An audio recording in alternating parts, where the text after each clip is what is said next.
सुप्रभात बच्चों पिछली वीडियो में हमने 7वीं कक्षा की महाभारत की पुस्तक में पाठ 6 पढ़ा। आज हम पाठ 7 जिसका शीर्षक करण है इसके बारे में पढ़ेंगे कि आगे की महाभारत में क्या हुआ। पांडवों ने पहले कृपाचार्य से और बाद में द्रोणाचार्य से अस्त्र शस्त्र की शिक्षा पाई। उनको जब विद्या में काफ़ी निपुणता प्राप्त हो गई तो एक भारी समारोह किया गया जिसमें सबने अपने कौशल का प्रदर्शन किया। कौशल मीन्स अपनी कला दिखाई। सारे नगरवासी इस समारोह को देखने आए थे। तरह तरह के खेल हुए और हर एक राजकुमार यही चाहता था कि वही सबसे बढ़कर निकले। आपस में प्रतिस्पर्धा बड़े जोर की थी। प्रतिस्पर्धा जो हमारा आपस में एक दूसरे के साथ कंपटीशन होता है उसको कहते हैं। परंतु तीर चलाने में पांडुपुत्र अर्जुन का कोई सानी न था, मीन्स उसके समान कोई दूसरा नहीं था। अर्जुन ने धनुष विद्या में कमाल का खेल दिखाया। उसकी अद्भुत चतुरता को देखकर सभी दर्शक और राजवंश की सभी उपस्थित लोग दंग रह गए।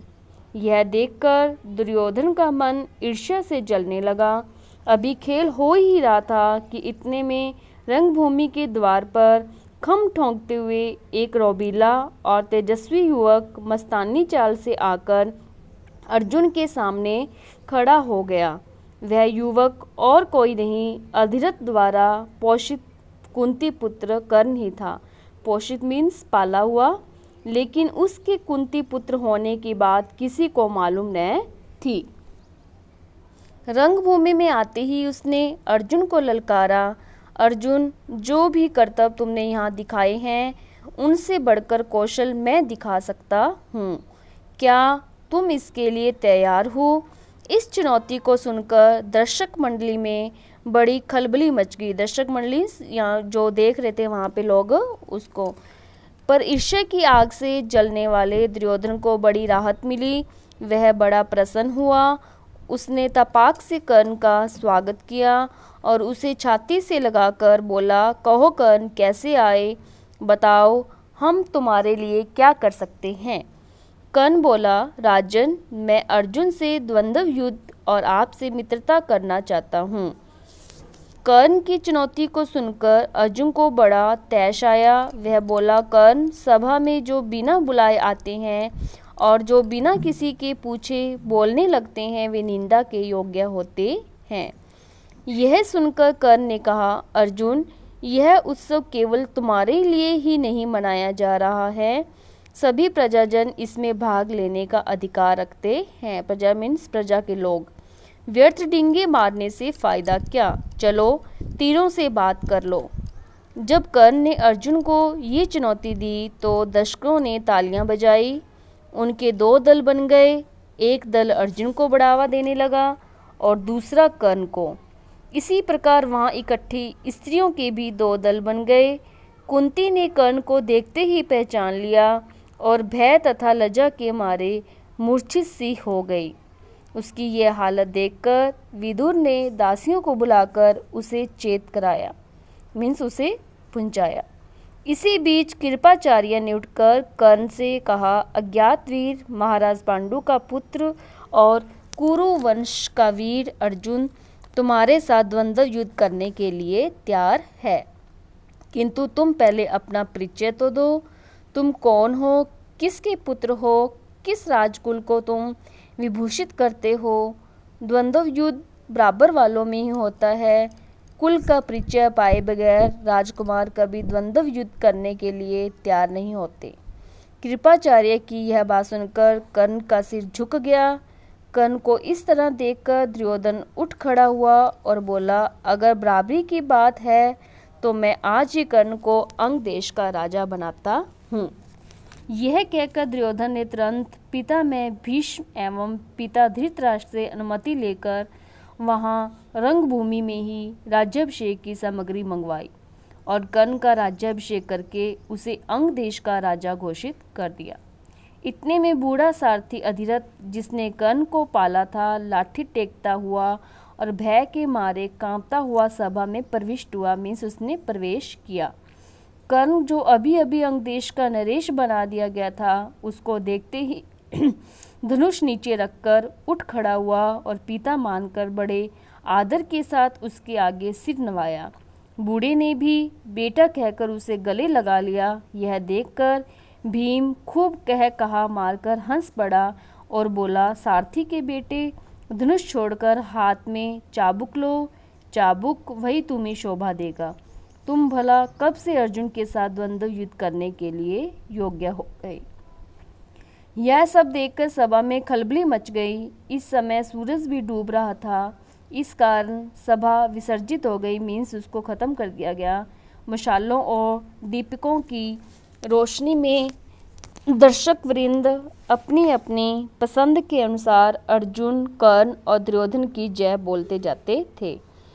इस घटना के बहुत समय बाद एक बार इंद्र बूढ़े ब्राह्मण के वेश में अंगनरेश कर्ण के पास आए और उसके जन्मजात कवच और कुंडलों की भिक्षा मांगी।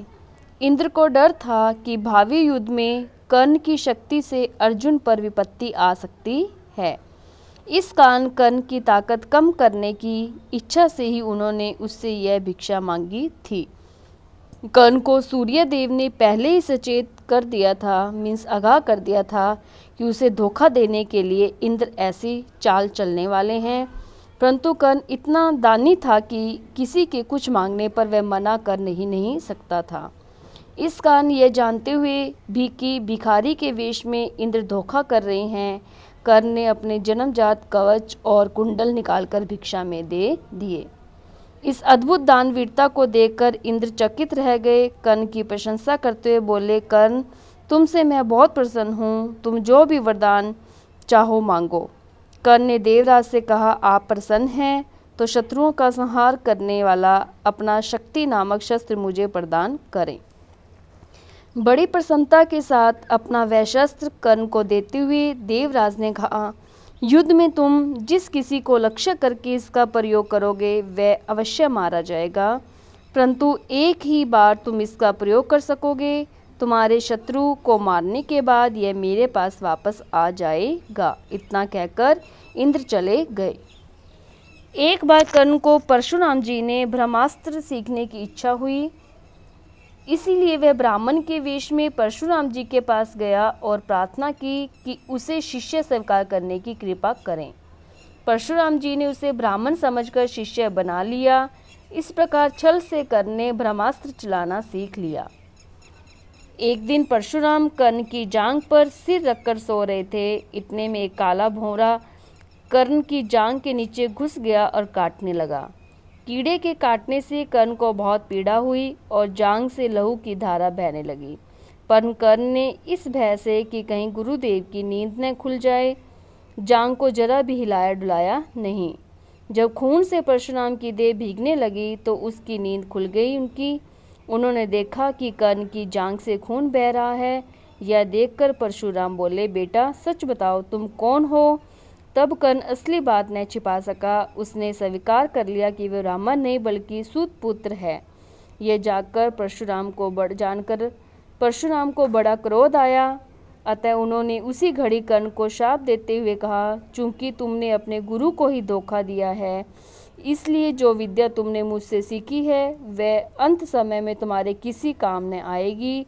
ऐन वक्त पर तुम उसे भूल जाओगे और रण क्षेत्र में तुम्हारे रथ का पहिया पृथ्वी में धंस जाएगा। परशुराम जी का यह शाप झूठा न हुआ। जीवन भर कर्ण को उनकी सिखाई हुई ब्रह्मास्त्र विद्या याद रही, पर कुरुक्षेत्र के मैदान में अर्जुन से युद्ध करते समय कर्ण को वह याद न रही। दुर्योधन के घनिष्ठ मित्र कर्ण ने अंत समय तक कौरवों का साथ न छोड़ा। कुरुक्षेत्र के युद्ध में भीष्म तथा आचार्य द्रोण के आहत हो जाने के बाद, जख्मी हो जाने के बाद दुर्योधन ने कर्ण को ही कौरव सेना का सेनापति बनाया था। कर्ण ने 2 दिन तक अद्भुत कुशलता के साथ युद्ध का संचालन किया। आखिर जब शापवश उसके रथ का पहिया जमीन में धंस गया और वह धनुष बाण रखकर जमीन में धंसा हुआ पहिया निकालने का प्रयत्न करने लगा, तभी अर्जुन ने उस महारथी पर प्रहार किया। माता कुंती ने जब यह सुना तो उसके दुख का पार न रहा। तो बच्चों, हमने पाठ 7 का पठन कर लिया है। तो आपने इस पाठ 7 के पठन में से प्रश्न उत्तर फाइंड आउट करने हैं रफ नोटबुक पे। धन्यवाद।